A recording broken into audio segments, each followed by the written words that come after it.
नमस्कार, बहुत स्वागत है आपका। आप देख रहे हैं मॉर्निंग ब्रेकिंग न्यूज। मैं हूं आपके साथ ऋतु ज्ञानवानी। सबसे पहले बात मुरैना से बड़ी खबर की। भाजपा नेता पुत्र की दबंगई सामने आई है। दो अलग अलग जगह अंधाधुंध फायरिंग की है। एक तरफा प्यार में गोलियां चलाई हैं। प्रेमिका और प्रेमी युवक के घर पर गोलियां चलाई। दो बाइकों पर सवार होकर ये आरोपी आए थे। भाजपा पार्षद मंडले हर्षाना के बेटे पर फायरिंग का आरोप है। पूर्व जिला पंचायत अध्यक्ष गीता हर्षना का भतीजा है अमित हर्षना। सीसीटीवी में कैद हुई है ये पूरी वारदात। फिलहाल पुलिस जांच में जुटी हुई है।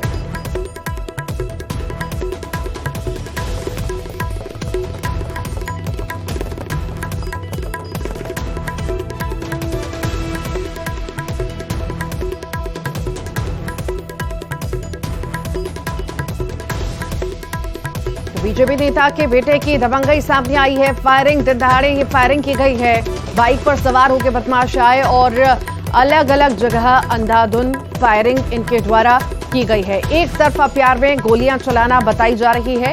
बता दें आपको, प्रेमिका और प्रेमी युवक के घर पर गोलियां चलाई गई हैं। दो बाइक पर सवार होकर ये आरोपी आए थे और फायरिंग करने लगे। भाजपा पार्षद मंडले हर्षाना के बेटे पर फायरिंग के आरोप लग रहे हैं।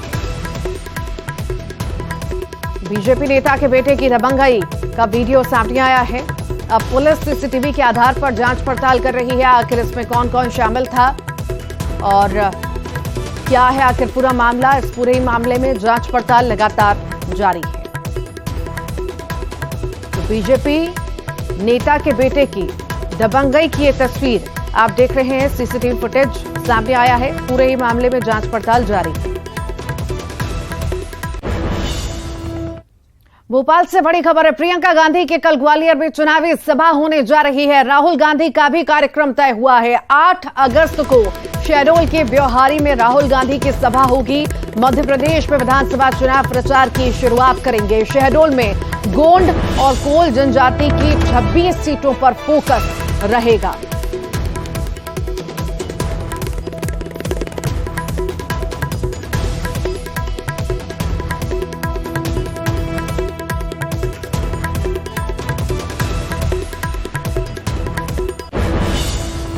सभा प्रियंका गांधी की होने जा रही है। ये बड़ी खबर इस वक्त आपको बता रहे हैं। प्रियंका गांधी कल ग्वालियर में चुनावी सभा होने जा रही है। बता दें, राहुल गांधी का भी कार्यक्रम तय हो चुका है और वो 8 अगस्त को शहडोल के ब्योहारी में सभा करेंगे।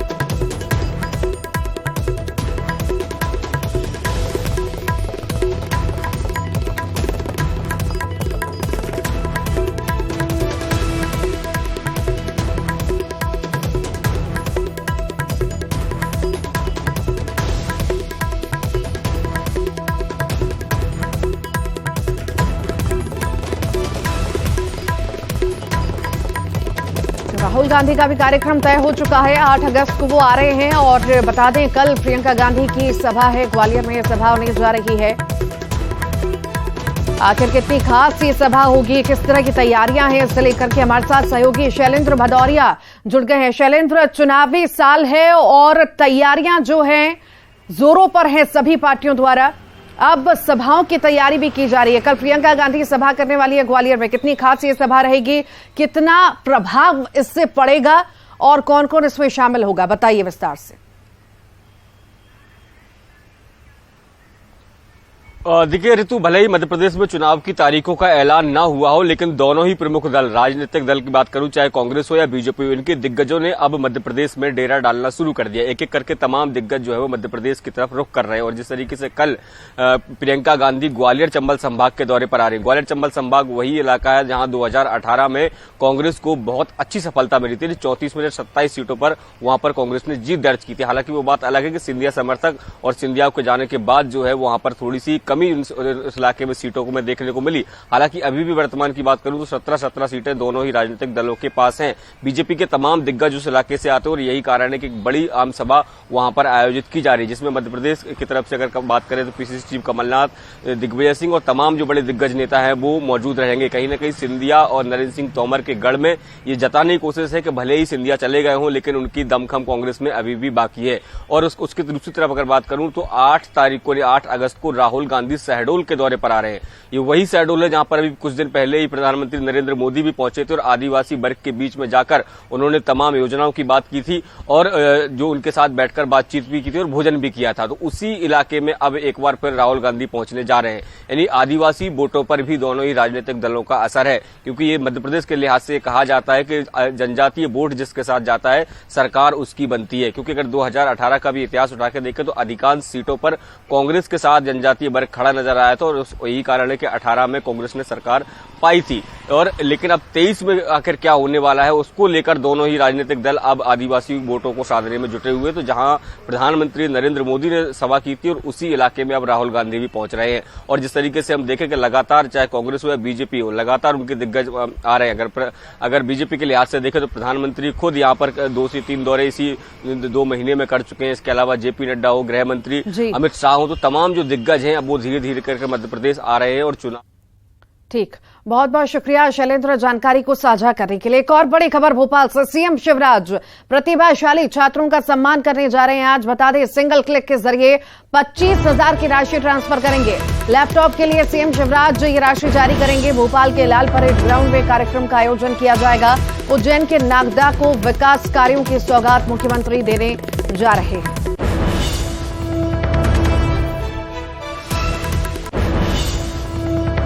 भोपाल के लाल परेड ग्राउंड में होने वाले कार्यक्रम से पहले सीएम शिवराज ने स्टूडेंट्स के लिए संदेश जारी किया है। आखिर क्या है ये संदेश, आइए आपको सुनाते हैं। 12 बजे आपसे मिलने आ रहा हूं, क्योंकि आज मुझे अपने उन भांजे और भांजियों के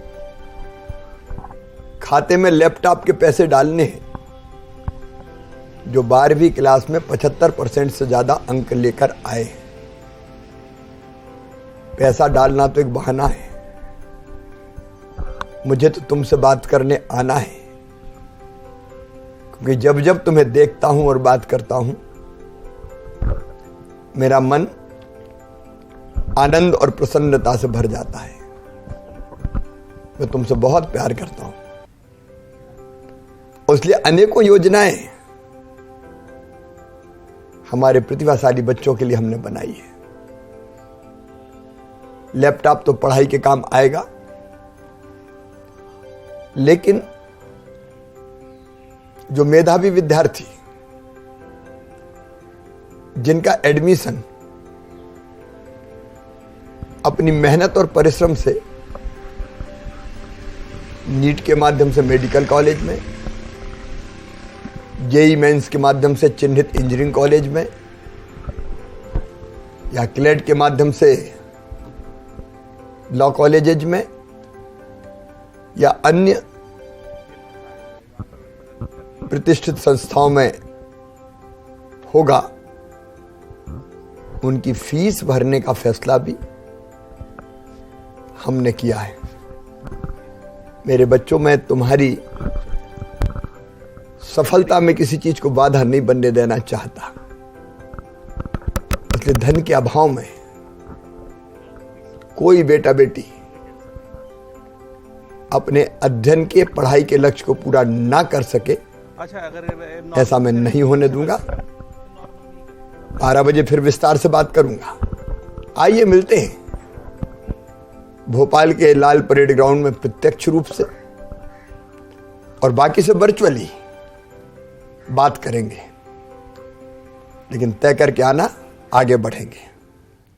संसद का मॉनसून सत्र सेशन आज से शुरू हो रहा है। ये 11 अगस्त तक चलेगा। इस दौरान 17 बैठकें होंगी।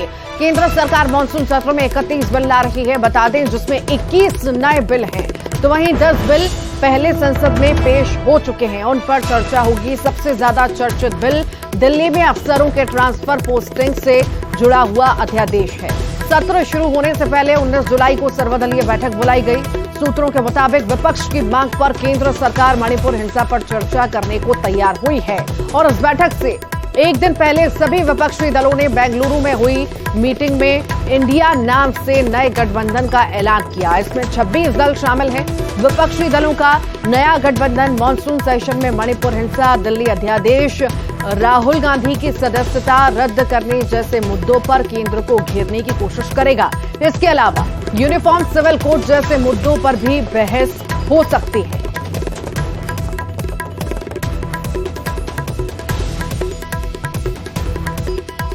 और ज्यादा जानकारी के लिए विनीत दिल्ली से हमारे साथ जुड़ गए। विनीत, संसद का मॉनसून सत्र शुरू होने जा रहा है, आखिर कितना खास रहेगा, कितना हंगामेदार रहेगा और क्या क्या चीजें आज रह सकती हैं इस सत्र के दौरान?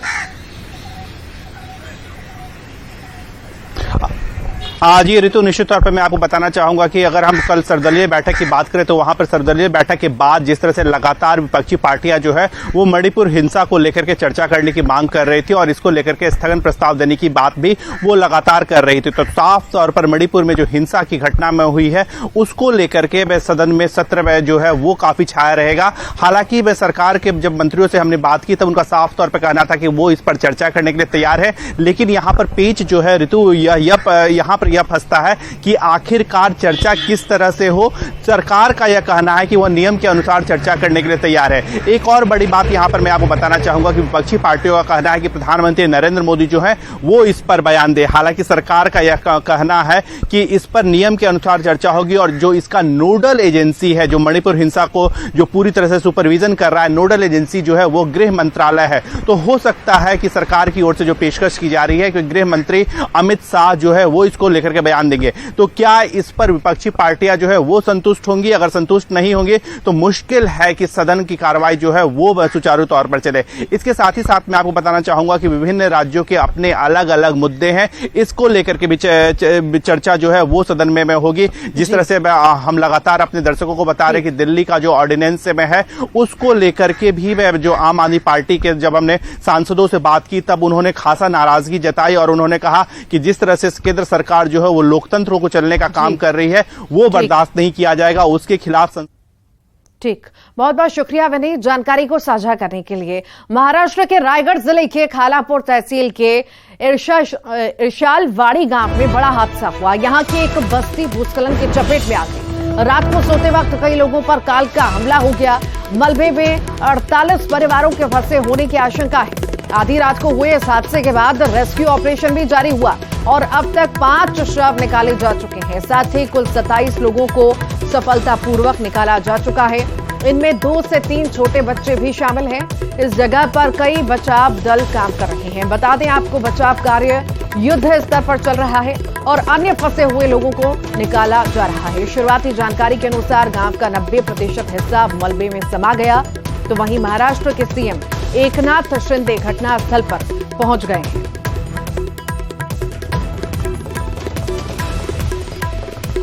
और ज्यादा जानकारी के लिए अमित राय हमारे साथ जुड़ गए हैं। अमित, भूस्खलन से बड़ा हादसा हुआ है, कई लोगों की जान भी चली गई है, आखिर क्या स्थिति बनी हुई है, बताइए। देखिए, अगर अभी की अपडेट की बात करें तो कुल 48 परिवार इस घटना स्थल पर रह रहे थे, जिनमें से 75 लोगों को जिंदा बचाया गया है। 5 लोगों के मौत होने की अब तक पुष्टि हुई है। चट्टान खिसकने की घटना में जो लोग भी जख्मी हुए उन सभी लोगों का इलाज का खर्च सरकार उठाएगी। एनडीआरएफ की 2 टीम राहत और बचाव कार्य में पूरी तरीके से लगी हुई है।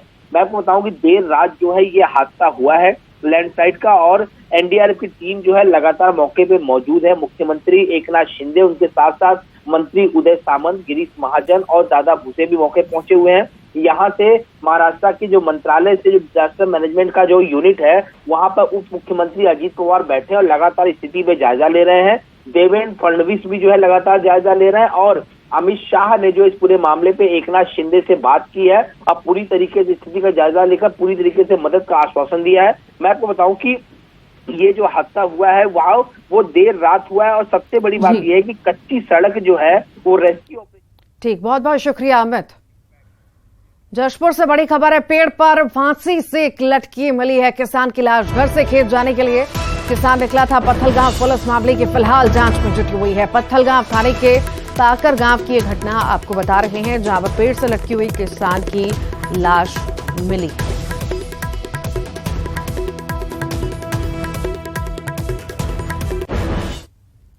पत्थलगांव वन परिक्षेत्र में 2 हाथी उत्पात मचा रहे हैं। दोनों हाथियों ने कई घरों को नुकसान भी पहुंचाया है।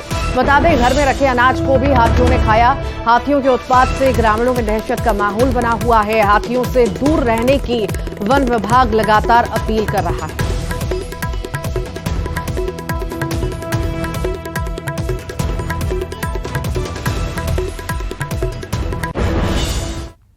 कांकेर से बड़ी खबर की बात करेंगे। ग्रामीणों द्वारा लकड़ी से तैयार जुगाड़ पुल बहा है। 15 से 20 गांवों का ब्लॉक मुख्यालय से संपर्क टूट चुका है। पखानजोर में भारी बारिश से उफान पर है नदी नाले। बता दें आपको, 15 साल से पुल की ग्रामीण मांग कर रहे हैं, पर कोई सुध लेने वाला नहीं है।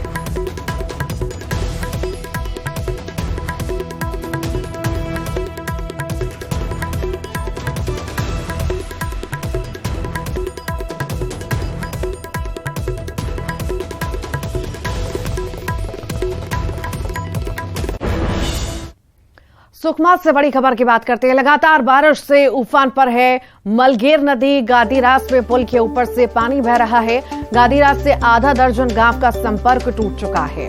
ये तस्वीरें इस वक्त आपको दिखा रहे हैं, तो हर कहीं पानी पानी नजर आ रहा है। सुकमा की ये तस्वीरें हैं, जहां पर तेज बारिश होने की वजह से हर कहीं पानी भर चुका है। उफान पर मलगेर नदी आ चुकी है और लोगों का जिला मुख्यालय से संपर्क भी टूट चुका है। पुल के ऊपर से ये पानी बह रहा है, जिससे लोगों का जिला मुख्यालय से संपर्क टूट चुका है। आधा दर्जन गांव का ये संपर्क टूटना बताया जा रहा है।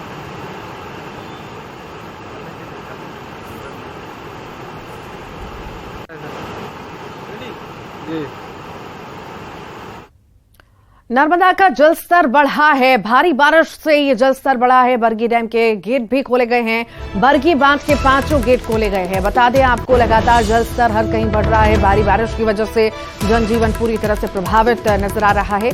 नर्मदा का जलस्तर लगातार बढ़ता जा रहा है। बताएं आपको कि भारी बारिश से ये जलस्तर बढ़ना बताया जा रहा है। और ये भी बता दें आपको, बरगी डैम के गेट भी खोले गए हैं। बरगी बांध के 5 गेट खोल दिए गए हैं। भारी बारिश हो रही है और हर कहीं पानी ही पानी नजर आ रहा है। भारी बारिश से जलस्तर नदी का बढ़ चुका है। नर्मदा का जलस्तर लगातार बढ़ रहा है क्योंकि भारी बारिश हो रही है और उसी वजह से 5 गेट भी खोले गए हैं।